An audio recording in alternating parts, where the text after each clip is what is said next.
Olá, olá! Sejam muito bem-vindos a mais um Papo nas Nuvens. Hoje o nosso convidado é o Jean. O Jean é sócio da Perestroika, cofundador da Sputnik e professor. Jean, muito obrigada pela tua disponibilidade e tempo de estar aqui hoje. Antes da gente falar um pouquinho sobre a Perestroika, a Sputnik, né, eu queria entender quais são os projetos que tu está envolvido, o que tu anda fazendo nesse momento. Legal. Oi, Cris, tudo bem? Bom, obrigado pelo convite, é um prazer estar aqui.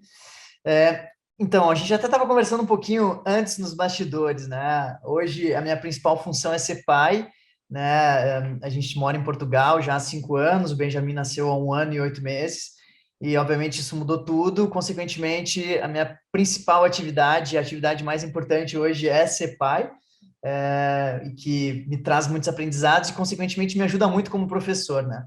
Mas, claro, eu não deixei de tocar os negócios e liderar o que está acontecendo na Perestroika, principalmente. Então, atuo muito como o líder do que está acontecendo na Perestroika do Brasil, ainda que à distância, e também desenvolvendo negócios aqui na Europa, seja cursos, experiências e também projetos dentro de empresas. E atuando também como professor, palestrante e facilitador de workshops em todos os clientes corporativos que a gente tem, que acontecem via Sputnik no Brasil. Então, isso é um pouquinho do que eu tenho feito hoje, sempre que dá, surf e cuidar um pouco da saúde, né? Fazer esporte, que é uma grande paixão minha também.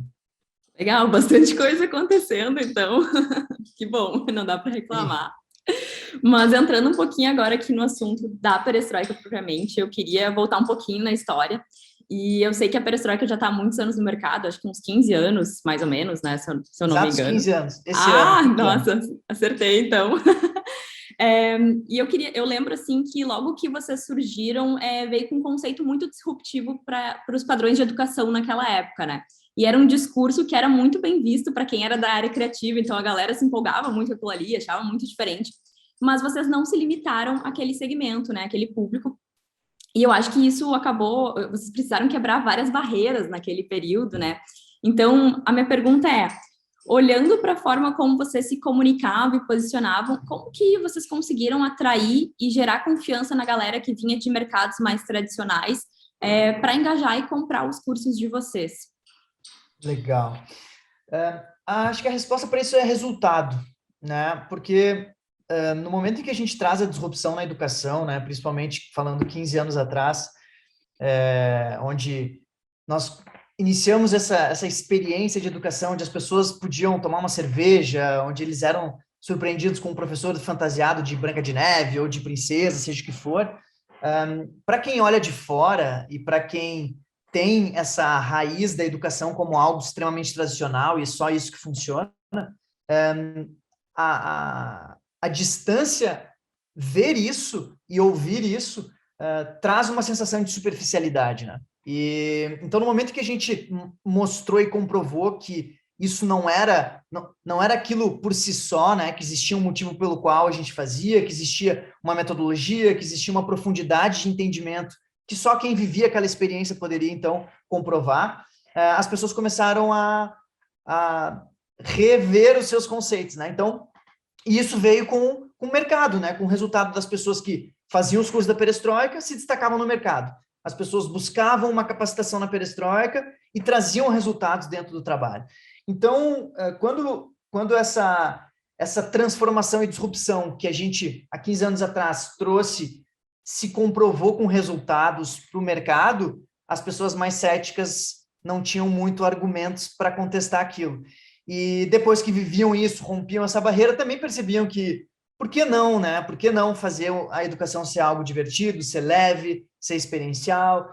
E aí a gente vê hoje, né, 15 anos depois, o boom das iniciativas educacionais, das escolas livres, e a gente se sente muito orgulhoso de ter, 15 anos atrás, aberto esses caminhos. E quando a gente enxerga hoje a quantidade de possibilidades e a maneira como a educação vem sendo tratada hoje, não só no mundo corporativo, como na forma como nós, pessoas físicas, estamos buscando nos aprimorar, dá uma sensação de dever cumprido. Que massa, legal. E eu vi que várias vezes você falou no teu discurso agora a palavra experiência. E aí eu queria até te perguntar, assim, bom, vocês como uma empresa, né, um organismo vivo, na verdade, como que vocês foram se reinventando depois de tantos anos de atuação, tanto por surgirem outras escolas livres, com alguns conceitos similares, mas também até no próprio contexto de pandemia, que, claro que eu sei que vocês têm a Perestroika Online, mas é uma proposta um pouco diferente pelo próprio formato, né? Então, como que vocês conseguiram se adaptar para continuar vendendo essa experiência que era tão importante no presencial e que é um atributo muito forte na cultura da marca de vocês, né? Sim.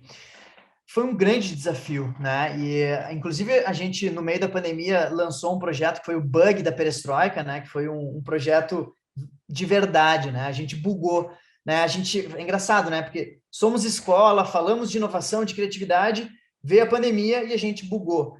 Justamente por isso, porque a gente sempre teve muito a questão da experiência como sendo pilar e base, estrutura da nossa metodologia, o que fazia com que a lógica de quem fizesse curso na Perestroika fosse algo diferente. E nós começamos a Perestroika Online antes da pandemia, né? A Perestroika Online existe desde 2016.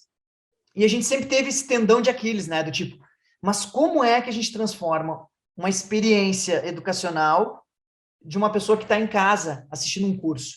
E a gente tentou várias formas, até que chegou a pandemia e a gente não teve escolha. Então, a Perestroika Online e essa possibilidade de assimilar os conteúdos de forma online existia porque a gente já via essa tendência de digitalização, então a gente criou a plataforma, mas a gente nunca se dedicou 100% a falar assim, tá, agora é o que a gente tem que fazer. E aí veio a pandemia, e a gente foi forçado a isso, criamos o Bug da Perestroika, que foi nosso maior projeto, né? Foi um projeto aberto, onde a gente contou como é que a gente bugou e como é que a gente desbugou, né? E aí, no fim, ajudou aí mais de 50 mil pessoas assistiram o curso. Foi muito legal, uma experiência que nos fez aprender muito também. Então, a reinvenção veio a partir da necessidade, né? Então, quando a gente se viu nesse lugar e falou, bom, nós bugamos, desbugamos, vamos contar para as pessoas como é que a gente desbugou, aí sim era o nosso único projeto, né? Então, era foco, sabe? One thing. Tem um livro que fala sobre isso, né? Assim, cara, qual é a única coisa? Qual é a coisa que você, a sua empresa, todo o seu time sabe que precisa ser feito? E naquele momento era aquilo. Então, todas as energias, todos os esforços, toda a nossa inteligência, capacity, toda a nossa estrutura estava focada nesse projeto. E esse projeto fez, então, com que a gente começasse a escrever a nova metodologia da Perestroika, que seria a Experience Learning Online, que existe, ela está catalogada, mas ainda não está em formato de livro, como a gente fez com a Experience Learning offline. E essa necessidade, então, fez com que a gente criasse mecanismos, porque naquele momento era a única forma, né? Então, as pessoas estavam todas elas isoladas em casa, muitas delas nunca tinham tido uma experiência com a Perestroika, então a gente precisava fazer com que fosse diferente. Então, a partir daí, a gente criou mecanismos, criou dentro da estrutura da narrativa, dentro da maneira como a gente decidiu captar isso tudo, e, claro, transformou isso, incrementou isso numa experiência de aprendizagem ao vivo e online. E aí sim a gente pôde colocar um pouco mais de elementos para que as pessoas pudessem, de fato, sentir um pouquinho do que era uma experiência perestroika.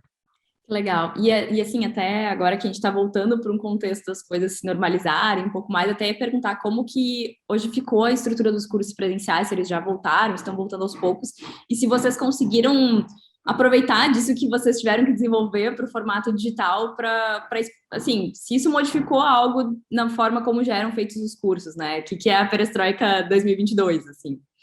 Perfeito. Excelente pergunta. A gente aprendeu muito, acho que a lógica de escala, né, ela é a primeira resposta mais óbvia, né, assim, o quanto nosso potencial de impacto, né, no digital, e que antes não era uma forma que a gente raciocinava dessa forma, né, então a gente imaginava um curso para 35 pessoas, né, então agora, quando a gente pensa um curso, ele não precisa se limitar a isso, nem deve se limitar a isso, tanto é que a gente ainda não voltou com os cursos presenciais. Por quê? Porque a gente não quer voltar igual, né? Então, existem várias dúvidas. A gente hoje não tem nenhuma certeza de como vai ser essa volta. E quando a gente voltar, e provavelmente isso vai acontecer no final do ano, início do ano que vem, a gente quer voltar de um jeito diferente, com combinando um pouco e muito do que a gente aprendeu com essa experiência e com essa necessidade de digitalização, e também trazendo a mudança da sociedade como um todo, né? Não só em termos de cuidados sanitários, né? Mas principalmente em o que as pessoas estão valorizando agora, né? O que elas estão querendo, o que elas precisam, o que a gente pode fazer, o que a gente pode entregar. Então, existem várias dúvidas, né? Se a gente vai para algo maior presencial, ou seja, não se limita às 35 pessoas e pensa em algo maior, ou não, ou o contrário. Será que a gente não tem que fazer algo menor ainda, mais tailor-made, mais exclusivo? Então, realmente, existem essas duas vertentes, esses dois caminhos. A gente provavelmente vai experimentar os dois para que, a partir do entendimento da ação, a gente possa definir qual é o que será a nova perestroika presencial. Mas ainda não voltaram por esse motivo, né? As experiências offline ainda não voltaram por esse motivo. Entendi. E assim, vejo até por mim quando eu vou facilitar um workshop, alguma coisa assim, quando tu monta algo para um tamanho específico de pessoas, se entra mais que aquilo que estava previsto, nossa, aquilo impacta tudo, assim, tu já fica meio bugado aí, né, de como é que eu vou fazer caber no tempo, e aí aquela pessoa falou mais tempo, e aí não funciona, ou vem menos do que o previsto, isso impacta muito em dinâmicas de grupos, né, então acho que é algo que vai ter que ser pensado, o que faz sentido para aquele momento, ou para aquele curso em específico, né. Sem dúvida, sem dúvida. Principalmente quando a gente acredita que o conhecimento não está no professor ou na professora, né? Então, nessa lógica que a gente enxerga a educação, né, onde todas as pessoas, sejam elas 5, 10, 100, 500, tem algo a ensinar, tem algo a aprender, e se a gente centraliza essa posição de conhecimento em apenas uma pessoa, a gente está falando que a educação, ela é de um ponto para o outro, de um ponto para Sim, muitos, né? volta lá para trás, né, antigamente. Então, não é isso. Então, sem dúvida, né? O que a gente pensa para 15 pessoas é diferente do que a gente pensa para 30, que é diferente do que a gente pensa para 100, que é diferente do que a gente pensa para 500. O que não é melhor nem pior, é apenas diferente. Então, precisa ter essa organização. Eu acho que se não tem essa organização, acaba que, aí pensando até pelo viés de negócio, né? Poxa, se eu vendo um curso tem 2 horas, por mais que tenha espaço para todo mundo, entrou lá 40 e eu estava prevendo 30, é um problema, porque daí o curso não tem 2 horas, ele tem 2 horas e meia. É tanto para as pessoas que você fez a promessa, né, daquele curso, quanto para a própria rentabilidade como empresa, que eu acho que são coisas importantes de serem pensadas, né? A gente não pode ignorar quando a gente está no viés empresa, né? Sem dúvida, exatamente, né? Acho que esse é um ponto fundamental. Afinal de contas, somos uma empresa que emprega pessoas, né? Para empregar pessoas e para conseguir fazer com que essa roda gire, ela precisa gerar resultados. Esses resultados precisam acontecer. Então, a matemática faz parte dessa construção, né? O que a gente não pode deixar é que a matemática ela supere e dite as regras de como vai ser, né? Então, nós não somos nós viemos para fazer escola, não para fazer business, né? Então o business é um resultado do que a gente decidiu fazer como escola, né? E talvez essa seja uma das grandes diferenças que a gente vê hoje, né? Nesse boom das escolas livres, é que existem muitas iniciativas que entraram no ramo da educação pelo viés do business. A gente não entrou pelo business, a gente entrou pela vontade de fazer educação. Obviamente virou um business, mas o business nunca vai ser o que vai ditar as regras dentro do nosso negócio. Legal você trazer isso. Até lembrei de uma. Eu estava vendo uma pesquisa outro dia que falava muito sobre percepção de valor de marca, o que fazia alguém entrar para comprar um produto daquela empresa, digamos assim, né? E aí na pesquisa dizia assim que o primeiro ponto, óbvio, que era o produto barra serviço em si, né? Agora eu não me lembro os percentuais, mas o segundo ponto era a cultura da organização. Então, a melhor forma assim de tu ter a aquisição de um cliente era muito pela sua cultura e não somente pelo produto em si, que eu acho que é muito do que tu está trazendo aqui, né? Que é olhar além, né? O que a gente está oferecendo como transformação para aquele público, e não eu te dou um curso, né? É algo muito maior, né? E aí eu acho que volta lá para o início, que se conecta de como que vocês talvez conquistaram mercados que eram mais céticos à proposta de valor que vocês tinham lá no início, né? De, putz, era sei lá, uma comunicação muito maluca no início para quem era um advogado, alguma coisa assim, um contador, sei lá. E para mim, uma coisa que me marca muito da perestroika e que eu acho que, não que vocês tenham dito isso, mas que eu sempre correlaciono é criatividade não é só para quem da área criativa. Você pode ser um contador e ser criativo, você pode ser um advogado e ser criativo dentro da sua área de atuação. Isso não significa criar uma planilha com slides com caixinhas coloridas, sabe? Células coloridas, não é isso, né? Na sua forma de criar algum processo para dentro da sua empresa, ou reformular algo, ou até na sua própria carreira, né? Total, total. Quando a gente escolheu esse caminho, né, da criatividade como habilidade, né, e não como dom, isso obviamente veio pela lógica do nosso background, né? Então, fundadores publicitários, o primeiro curso foi sobre criação publicitária, então, esse viés criativo nasceu da essência, né? Veio da essência, e claro, nos acompanha, mas quando a gente consegue, e hoje, né, tá muito mais claro do que 15 anos atrás, né? Quando a gente vê o World Economic Forum citando criatividade, né, das 5 principais habilidades, né? Então, aí as pessoas começaram a tirar essa. Para mim, a grande questão é: as pessoas hoje que ainda não aceitam que criatividade é uma habilidade são as pessoas que não estão dispostas a colocar esforço para se desenvolver. É um fato. Sim, todo mundo já comprovou isso, a neurociência já comprovou, né? A neuroplasticidade está aí para mostrar que todo mundo consegue modificar o seu cérebro a partir dos estímulos que você provoca nele. Se você provoca mais estímulos, ele vai ter mais conexões, mais sinapses, mais ideias, quanto mais ideias, mais criativo. A questão é que não é fácil, a questão é que é mais simples dizer, não, criatividade não é para mim, eu não tenho boas ideias. Tá, mas quanto tempo? Quando foi a última vez que você ficou 15 minutos tentando ter ideias?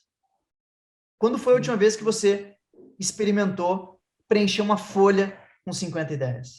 Ah, nunca tentei. Pois é. Se você nunca tentar qualquer coisa, você nunca vai desenvolver. Né? Se você quiser jogar tênis, você diz, não, eu não sou bom em tênis, tá, mas você já pegou numa raquete? Não, nunca peguei. Então Sim. como é que você sabe que você não é bom? E você vai fracassar muitas vezes no início até chegar no momento que você vai dar certo. E o fracasso faz parte daquele aprendizado, na verdade, né? Não é nem um fracasso, na verdade, né? Tu está tentando para O chegar na melhor aprimoramento. solução. Exatamente. Exato. Então, essa é a primeira questão para mim, da criatividade. E a segunda questão é o se comparar, é olhar para o lado. Né? Uhum. Porque a gente sempre se compara com as outras pessoas. Não, é que meu primo é muito criativo. Não, porque eu tenho uma sobrinha, ela é muito criativa, eu não sou.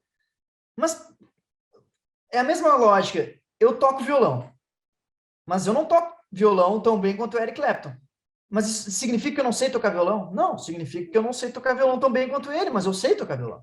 E se eu achar que o fato de eu tocar pior que o Eric Clapton faz com que eu não saiba tocar, eu provavelmente não vou me desenvolver em nenhuma outras coisas, porque sempre vão ter pessoas melhores que eu. Então, para de olhar para o lado e olha para a sua evolução. Olha para o quanto você está se desenvolvendo dentro daquela habilidade, que é ter ideias. E aí, num dia você vai ter isso, depois aquilo, e você vai tendo facilidade ou não. Então, esses dois aspectos, quando tratados de forma racional e trazendo comprovativos neurocientíficos, mostrando case e exemplos, começam a mostrar para as pessoas que é uma escolha. E essa escolha não é fácil. De fato, é difícil ter boas ideias. Mas quem está tentando?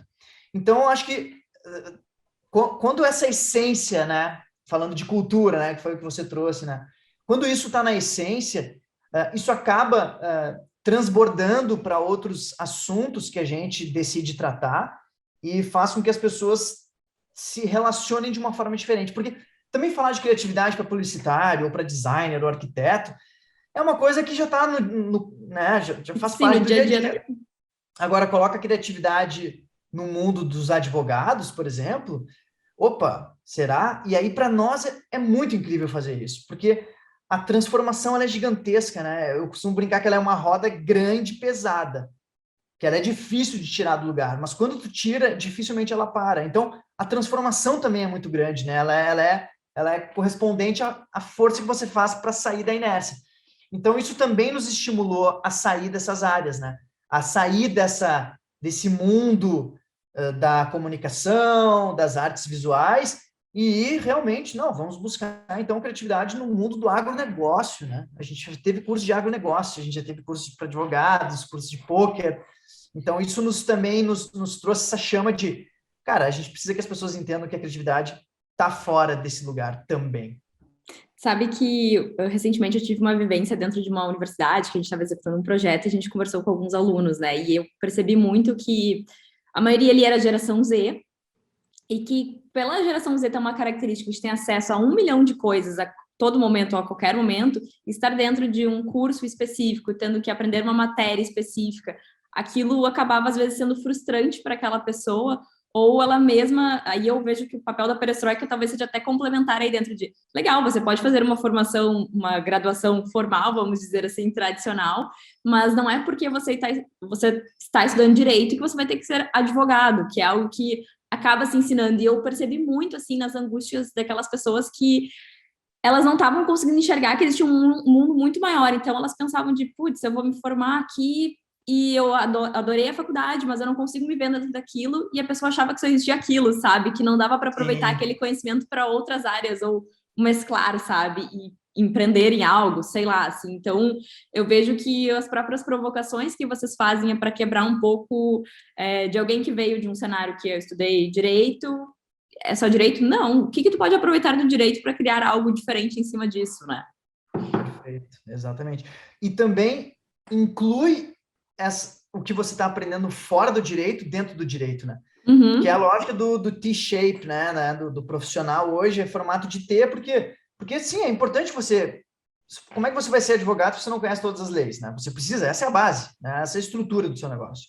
Agora, a maneira como você vai construir uma narrativa para defender um caso, se você trouxer referências, se você trouxer inspirações, se você trouxer exemplos fora dessa bolha, certamente vai fazer com que as pessoas prestem mais atenção, vai trazer uma maneira de enxergar isso diferente do que as pessoas estão acostumadas a enxergar. Então, a lógica é incluir a criatividade como uma lente em qualquer área.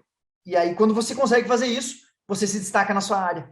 Mas não porque você estava cavando o buraco mais fundo do direito, mas porque você estava olhando para os outros lugares e falando, deixa eu cavar um pouquinho aqui de criatividade, deixa eu cavar um pouquinho aqui de neurociência, deixa eu cavar aqui um pouquinho de...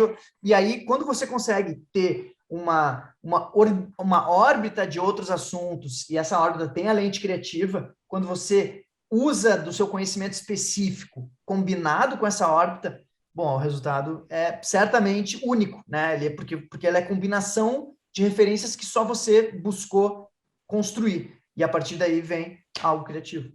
Sim, é o teu repertório, assim, né? Eu acho que para qualquer, não só para profissão, mas para qualquer coisa na vida, tu ter repertório e beber de diferentes fontes sempre vai te tornar um ser humano, um profissional melhor que for, assim. Eu, pelo menos na minha vida, eu venho aprendendo bastante isso, assim. Agora, Gia, assim, a gente falou um pouquinho da perestroika, até dos alunos, enfim. Queria te perguntar, indo além e pegando a tua visão dentro das empresas que tu já teve acesso por conta da Sputnik, e para quem não sabe, aqui a Sputnik é o braço de educação corporativa da perestroika, né? Eu queria te fazer algumas perguntas. Primeiro que, né, eu acredito que quando a gente fala de aprendizagem, eu acho que isso está intimamente ligado à cultura das empresas, né? Nesse cenário mais business, assim, também. E quando vocês estão dentro dessas organizações, assim, qual que é o cenário e os movimentos mais comuns que tu acaba percebendo? Eu sei que eu tô falando de uma maneira mais generalista aqui, mas eu queria saber tanto de visões positivas, de progressos que tu já tá vendo, quanto de coisas que tu percebe que, putz, ainda precisamos melhorar muito dentro das organizações para conseguir desenvolver essa cultura de aprendizagem, né? Legal. Eu acho que de positivo que eu tenho enxergado, principalmente, vou chamar pós-pandemia, eu sei que não acabou, mas né, acho que dá para entender. O positivo é a preocupação das instituições, das empresas, de verdade para com as pessoas, né? E aí, quando eu digo isso, é muito mais do que oferecer treinamentos, né? É um cuidado com saúde mental, é um cuidado com saber como é que de fato aquelas pessoas estão. Então, eu sinto que existe esse movimento genuíno das empresas percebendo as pessoas, né? Os colaboradores como pessoas e não como cargos, não como cara crachá, né? Isso me chamou a atenção em vários discursos de lideranças dentro de empresas e que antes, né, pré-pandemia, isso nunca tinha aparecido para mim. Então, isso é um ponto super positivo. O ponto negativo que eu vejo é o imediatismo, né? É a expectativa de empresas em mudar seres humanos em 2 horas. Tipo assim, eu preciso que você, Jean, eu preciso que você dê uma palestra e as pessoas saiam de lá motivadas. Ok, eu posso fazer isso. Mas amanhã elas não vão estar. Sim. Elas não vão estar talvez uma hora depois. Talvez elas não estejam nem depois da minha palestra. Né? Eu faço o meu máximo, mas a questão não é intensidade, é consistência. Consistência e transformação só se dá com o tempo, não tem imediatismo. E aí, a gente está falando de pessoas, seres humanos, né? Não tem como a gente ter expectativa que de todos os dias as pessoas serão iguais, e que todas as pessoas serão iguais, e que todos os estímulos serão recebidos da mesma forma todas as vezes que eles acontecerem. Então, isso é impossível, né? Então, tem uma certa... É um pouco contraintuitivo, né? Existe essa valorização e essa percepção do ser humano por parte das empresas. Mas existe uma visão e uma expectativa de transformação do ser humano que não existe. Né? Ninguém muda do dia para a noite. Né? A gente começa uma transformação. Então, eu espero, e eu tô percebendo já alguns movimentos, e a gente também, no momento em que a gente entra numa empresa e conversa com as lideranças, e eles têm um briefing, eles têm uma expectativa, a gente traz essa questão e mostra para eles, né? É muito simples, né? Falar com uma líder de RH e perguntar, tá, quando foi a última vez que você mudou 100% de um dia para a noite? Me conte quando isso aconteceu. Se você não mudou, você não é diferente de nenhuma das outras pessoas. Por que você espera que a pessoa, porque ela está sentada numa cadeira, numa empresa, ela vai mudar? Pelo contrário, é mais difícil ainda, né? Então, também começar a trazer essa autopercepção faz com que as pessoas comecem a enxergar isso de uma forma diferente. Obviamente, isso tem um custo, né? Um custo de tempo, um custo financeiro, um custo de saber que as coisas vão demorar e que elas vão dar errado, né? Por quê? Porque se você quer que as pessoas mudem, você tem que estar disposto ou disposta a que coisas deem errado, ou então pode continuar tudo igual, né? Então também existe essa questão assim de queremos mudança, mas não queremos que nada dê errado. Tá, difícil, né? Muito difícil. Então, eu acho que esse ponto positivo, ele é muito mais poderoso do que esses dois negativos que eu trouxe, mas esses dois negativos, eles, se não tratados, eles inviabilizam o primeiro, né? Porque eles também são pontos seres humanos, né? Eles também são pontos que são fundamentais para essa transformação acontecer e que se essas duas etapas não forem, nunca vai ter essa transformação de fato no ecossistema. Então, trouxe... Pode ser esse desequilíbrio, Claro. sabendo que o ponto 1 é mais poderoso. Sabe que isso que tu está falando, eu consigo enxergar muito também dentro dos projetos que a gente desenvolve aqui dentro, porque quando a gente vai fazer algum trabalho de posicionamento, construção de marca, a gente sempre leva muito em consideração a cultura das empresas. Então, uma das etapas iniciais que a gente acaba fazendo são entrevistas com todos os públicos de interesse daquela organização, sejam eles internos, sei lá, um investidor, acionista, até o público final de fato. E, na verdade, o que a gente mais leva em consideração são os colaboradores até. E aí, quando a gente faz isso, tem uma etapa que a gente chama de aprendizados, que a gente leva os resultados consolidados dessas conversas que a gente teve, pesquisa, etc., e mostra para a empresa, porque, enfim, a gente trabalha com projetos de branding, a gente fala, olha, posicionamento não é tu ter uma frase bonita e achar que é por isso que as pessoas vão te comprar ou acreditar na tua ideia. As pessoas ali dentro também têm que enxergar que aquilo é uma verdade, que aquilo está acontecendo de fato, e às vezes você pode ter problemas de processo, que não vai ser a minha empresa que vai resolver, mas que você tem que saber que aquilo impacta na percepção de valor da sua organização. E é muito curioso que toda vez que a gente monta um documento de aprendizado é um momento super sensível, porque muitas vezes o cliente ele sabe que existem aqueles problemas, mas ele não quer ouvir, assim, e eu entendo, porque também eu, como empreendedora, estou resolvendo um monte de BO, e às vezes vem alguém ali e fala justamente aquilo, às vezes dói mesmo. Bom, dito tudo isso, a gente tenta desenvolver e até colocar as outras pessoas no processo.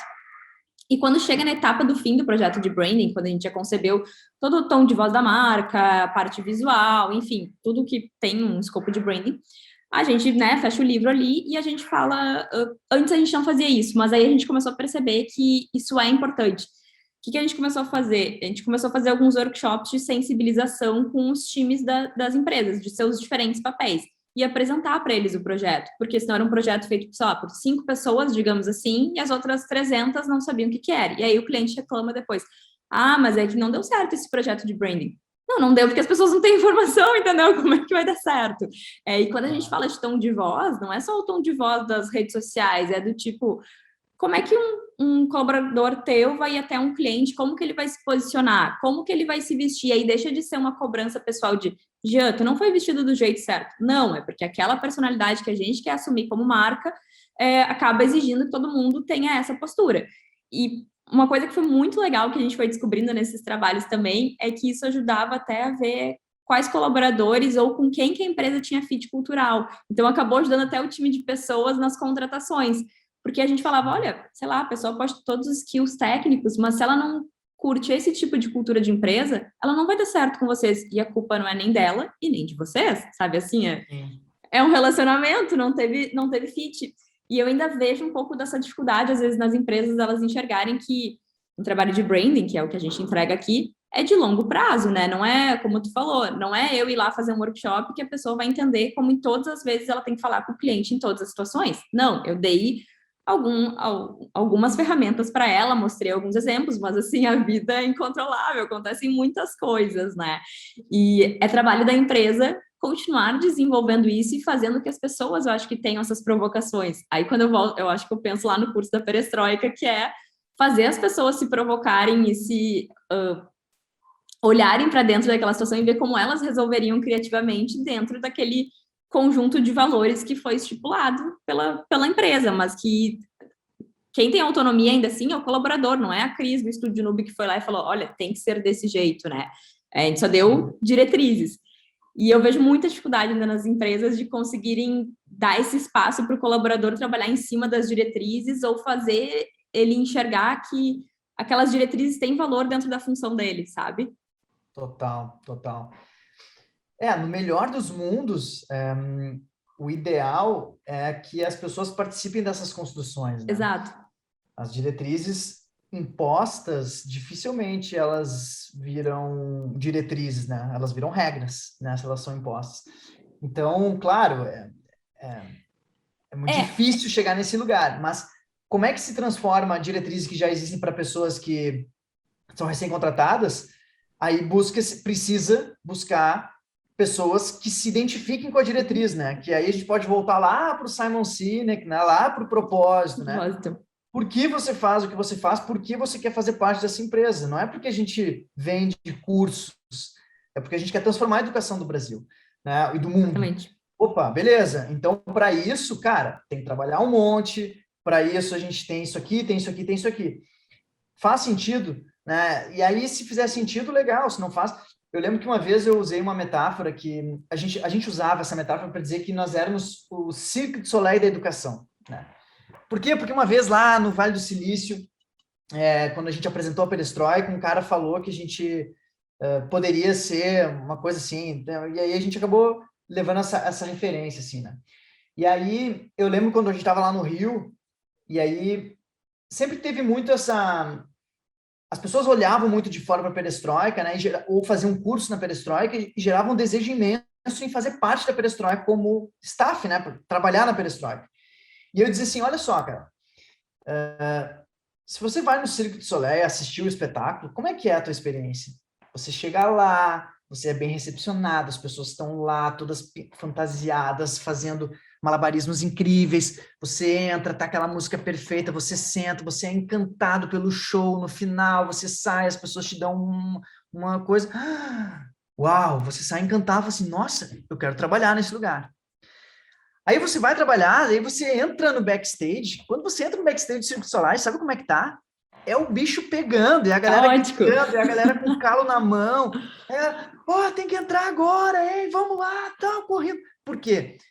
Porque o trabalho das pessoas que estão no backstage é justamente criar esse encantamento para você.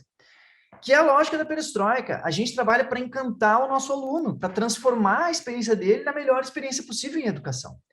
Então, se você quiser trabalhar na perestroika, você precisa se encantar com o encantamento das pessoas. Não espere que você vai ter encantamento aqui, você vai criar encantamento. E tem gente que quer, tem gente que não quer, e tá tudo certo, né? Se você quiser vivenciar o encantamento da perestroika, faz mais sentido você fazer o curso, faz mais sentido você ser aluno.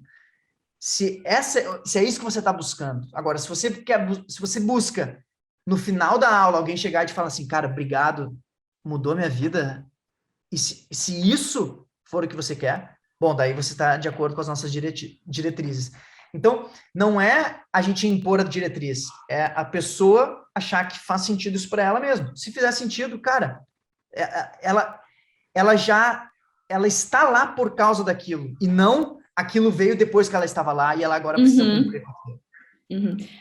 E até pegando esse gancho aí que você estava falando das diretrizes, a gente acaba que nos projetos, justamente, a gente tenta ouvir dos colaboradores quais são essas palavras-chave, o que forma, né, e tenta trazer, e eu já percebi que muitas vezes, ainda assim, acho que por muito tempo ficou aquele discurso no mercado de temos o cliente no centro. Não é o cliente no centro, são pessoas no centro, né? Assim, todo mundo envolvido no teu negócio, ele é o importante para te dizer. Então, quantas vezes já me deparei assim, com projetos que tem ali um dos sócios, o dono da empresa, enfim, a dona da empresa, e não, mas o meu cliente não pensa isso. Ok, mas a pessoa que vende para o teu cliente, de uma certa forma, está te dizendo isso. Então, tu não acha que ela é muito importante também nesse processo, né? Assim, e para ser ignorada, né? Exato. As pessoas, cliente no centro, assim, já foi, né? Já foi uma máxima, né? Agora a gente vai assim, tá, mas e quem é que está vendendo para o teu cliente? Essa pessoa tem que estar no centro, né? Se essa pessoa que trabalha na sua empresa não for a pessoa mais valorizada, como é que ela vai valorizar a pessoa de fora? E se ela não acredita na tua ideia, como é que ela vai vender para o outro também, né? Exato, né? Se ela não acredita, se ela não está disposta, se ela não está bem ali, cara, não adianta você colocar teu cliente no pedestal se você tratar o seu time de uma forma péssima, né? Tipo, que vai chegar, você líder sócio, você não tá lá direto com o cliente, né? Quem tá é o seu time.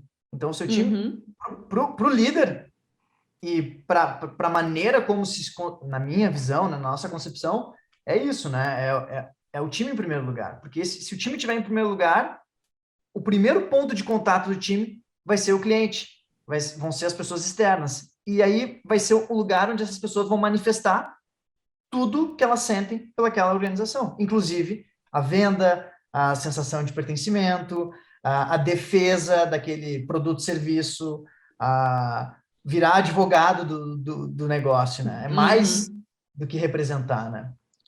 E deixa eu te fazer uma pergunta final aqui, já que a gente está falando das empresas.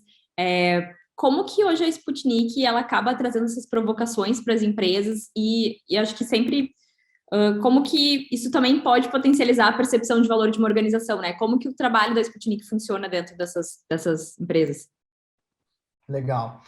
Então, existe uma super preocupação do nosso lado em entender a dor, né? Porque assim, geralmente, qual é o caminho mais fácil?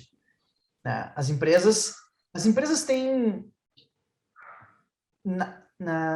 a grosso modo, as empresas têm os problemas muito parecidos, independentemente da sua área. Né? Seja uma empresa de software ou uma empresa de agronegócio, elas têm problemas semelhantes. Por quê? Porque tem pessoas, né? Tipo assim, por mais que o teu produto final seja um software, quem está lá fazendo o software rodar são pessoas. Você tem uma plantação, o produto final é soja, mas você tem pessoas fazendo o negócio rodar. Então, a grosso modo, a primeira lógica, e que geralmente o que acontece com outras empresas que a gente percebe, é que existem soluções prontas. E a gente tem soluções prontas também. Mas o que a gente entendeu com o passar do tempo é que tudo precisa ter uma personificação, uma personalização. Tudo precisa ter. Não estou dizendo que tudo precisa ser 100% personalizado, até porque não é assim que a gente opera. Mas tudo precisa ter uma identificação específica da dor. Por quê? Porque, apesar dos problemas serem os mesmos, a maneira como a gente vai abordar a solução ou o possível caminho para esse problema precisa estar alinhado com aquela empresa. A solução que a gente pode sugerir para uma empresa de software resolver a questão de trabalho colaborativo certamente vai ser diferente da solução que a gente vai expor e propor para uma empresa de farmacêutica, a solução, como é que ela melhora o seu trabalho colaborativo. Por quê? Porque são outros mecanismos. porque são culturas diferentes. Não adianta eu achar que a minha forma de ver colaboração vai funcionar em culturas de empresas de ramos diferentes. Funciona com pessoas, funciona. Mas as pessoas que estão dentro daqueles ecossistemas, elas estão regidas e ditadas por culturas e elas se comportam de forma diferente dentro de um ecossistema e dentro de outro ecossistema. Né? O contexto do lugar, ele interfere a maneira como eu me posiciono, como eu me comunico, e a gente precisa disso. Então, entendendo a dor e percebendo quais são as diretrizes daquela empresa, independentemente do ramo, mas identificando geralmente aquela liderança ou o desafio que aquela empresa está enfrentando naquele momento, o perfil das pessoas, aí sim a gente pega muito do que a gente tem pronto e traz o envelopamento, traz a experiência, traz a construção de como a gente vai fazer com aquelas pessoas. Como é que a gente elimina aquela barreira, primeiro, né? Como é que a gente elimina a barreira daquelas pessoas para que elas estejam abertas a ouvir, para que depois elas possam construir. Então, esse é o processo. Eu acho que essa é uma coisa que eu não vejo muito acontecer. Ou eu vejo promessas de 100% personalizado, e eu não digo que isso está errado, mas eu acho que isso, com o passar do tempo, dificulta muito a escalabilidade do negócio. E também porque você está o tempo inteiro testando, né? Você está testando. Sim, não tem uma validação. Sempre. Exato.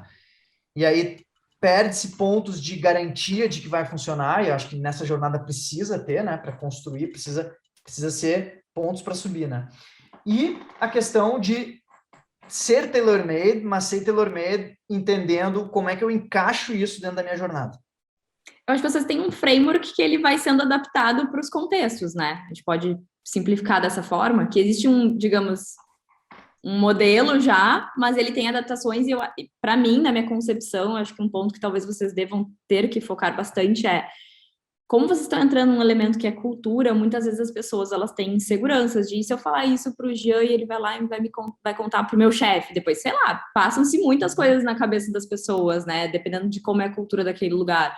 Então, eu vejo que até a adaptação que vocês têm que fazer é para justamente também conseguir conquistar a confiança daquelas pessoas de uma certa forma, de que elas estão num ambiente seguro para, já que a gente está falando de cultura de aprendizagem, sim, talvez você fale algo que você está elaborando, ainda não está 100% fechado, o colaborador ali é um momento de teste, digamos assim, e está tudo bem, você não vai ser julgado por aquilo, né? Exato. Então, eu diria, Cris, que a gente não tem framework, a gente constrói framework. A gente constrói frameworks específicos. Esses frameworks específicos são preenchidos com tudo que a gente tem dentro, povoando e orbitando no nosso ecossistema. E eu acho que isso faz ser específico. A gente gasta mais tempo definindo e criando o framework do que construindo a jornada. Entendi. E talvez seja aí o pulo do gato. Eu nunca tinha parado para pensar nisso, mas acho que aí veio uma bela visão do que talvez nos diferencie, sabe? Sim, massa. E, Gia, se encaminhando agora aqui para o fim, né, que o nosso tempo tá chegando ao fim também para não atrapalhar a tua rotina, que sei que tem várias coisas, eu queria te fazer uma pergunta que eu estou fazendo para todo mundo, que eu estou fazendo esse projeto, essas entrevistas. Na tua experiência como professor e também como empreendedor e alguém que já teve contato com diversos tipos de organização, quais são as 3 dicas assim que você daria para uma empresa conseguir trabalhar a sua gestão de marca, né? Que é muito o nosso objeto de estudo aqui nessas conversas.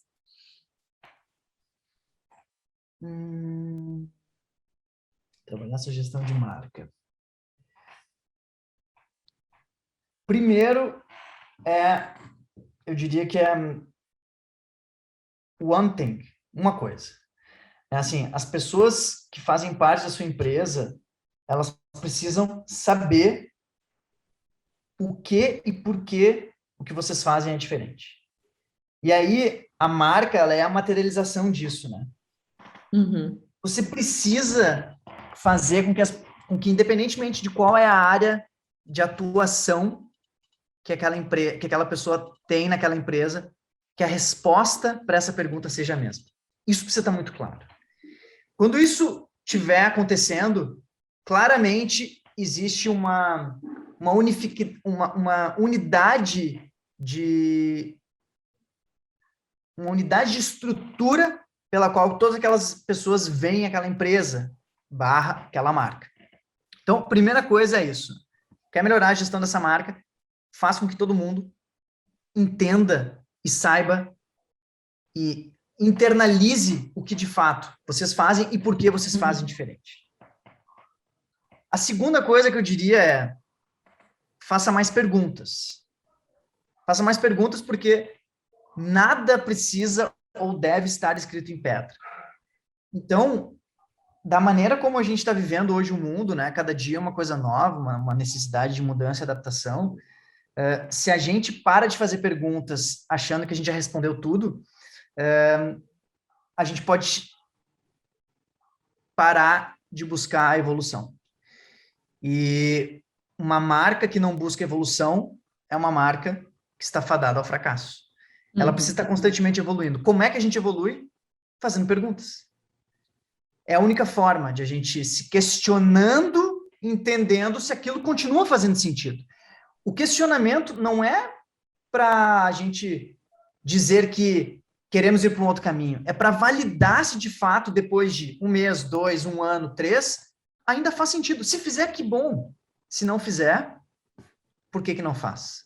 Para onde a gente quer ir? E a terceira coisa, eu diria que é clareza. Clareza no entendimento do que cada um naquele ecossistema faz e por que faz. Se a gente tem um time onde as pessoas não sabem exatamente e de uma forma muito clara o que elas fazem, por que elas estão ali, dificilmente elas vão conseguir entregar além do que está sendo demandado. E a gente precisa, para evoluir, criar espaços onde as pessoas estejam seguras para entregar além do que elas estão sendo demandadas. Se a gente não tem esse espaço, a empresa depende de uma liderança para estar o tempo inteiro puxando as pessoas. E eu não acho que o papel da liderança é puxar, eu acho que o papel da liderança é elevar. Então, a elevação das pessoas se dá onde elas sentem-se aptas e elas têm tudo à disposição e elas sabem exatamente o que e por que elas fazem. Quando isso está claro, elas vão conseguir se sentir seguras para explorar outra coisa, para sugerir algo diferente. E não existe nenhum consultor no mundo que consiga enxergar possibilidades de incremento, de inovação, melhor do que as pessoas que estão ali naquele dia a dia. Só que se elas não têm essa possibilidade, se elas não têm essa segurança, se elas não têm esse apoio, elas vão só fazer o que é demandado. E aí, as empresas procuram respostas de fora, na verdade, elas só precisam permitir que aquelas pessoas tenham isso preenchido para melhorar, então, essa gestão, essa transformação dessa marca. Legal. Nossa, já foi muito legal essa conversa. Fiquei bem feliz com a troca que a gente teve, assim, enfim, já conhecia teu trabalho, né, pela experiência também que a gente teve com a Perestroika, mas igual foi muito legal de entender essa tua perspectiva sobre todos esses assuntos que a gente conversou por aqui. Acho que foi bastante coisa, até furei um pouco meu script aqui nas conversas, mas eu adorei, de verdade. E antes de fechar o papo oficialmente, eu queria te convidar para deixar a tua palavra final, fazer algum convite, enfim, um espaço abrir aqui para ti, né? Já que tu também abriu teu tempo para a gente, agora a gente abrir esse espaço para tu trazer algo que tu queira, enfim, que faça sentido. Legal, Cris. Obrigado. Eu também adorei o papo, foi super legal, o tempo voou. Parabéns pela iniciativa. Queria deixar um agradecimento para todo mundo que está ouvindo, a galera que gosta da Perestroika, da Sputnik, acompanhem, tem muita novidade. Esse ano a gente completa 15 anos, então a gente está preparando 15 novidades efervescentes aí ao longo desse ano, muita coisa legal. Nos acompanhem nas redes ali, Peresgram, Sputnik, e sempre que quiserem vivenciar uma experiência educacional diferente, não deixem de nos procurar. Então tá, então é isso, pessoal. A gente está encerrando mais um Papo nas Nuvens e até a próxima, então. Obrigada, Jean. Valeu, tchau, tchau.